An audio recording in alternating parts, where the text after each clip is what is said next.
আজ বাংলার মানুষ মুক্তি চায়, বাংলার মানুষ বাঁচতে চায়, বাংলার মানুষ তারা আজ তার অধিকার চায়। কিন্তু দুঃখের বিষয়, আজ দুঃখের সঙ্গে বলতে হয় 23 বছরের করুণ ইতিহাস, বাংলার অত্যাচারের, বাংলার মানুষের রক্তের ইতিহাস, 23 বছরের ইতিহাস, মুমূর্ষ নরনারীর আর্তনাদের ইতিহাস, বাংলার ইতিহাস, এদেশের মানুষের রক্ত দিয়ে রাজপথ অঙ্কিত করার ইতিহাস।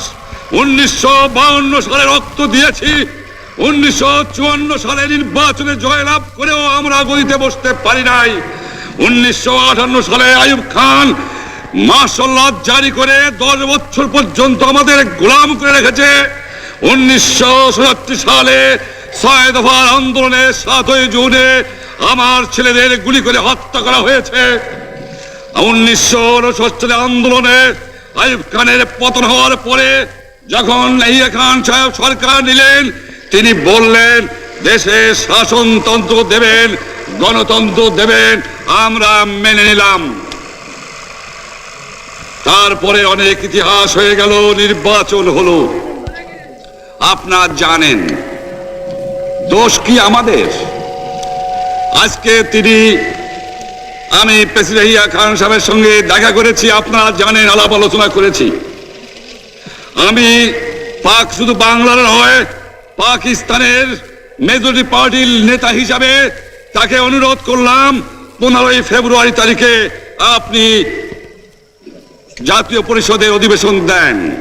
তিনি আমার কথা রাখলেন না, তিনি রাখলেন ভুট্টো সাহেবের কথা। আজকে 7ই মার্চ, এই 7ই মার্চ সরোয়ার্দী উদ্যানে বঙ্গবন্ধু যে বক্তৃতা করেছিলেন তার মধ্য দিয়েই আমরা স্বাধীনতার এতটা পথ আমরা এসেছি।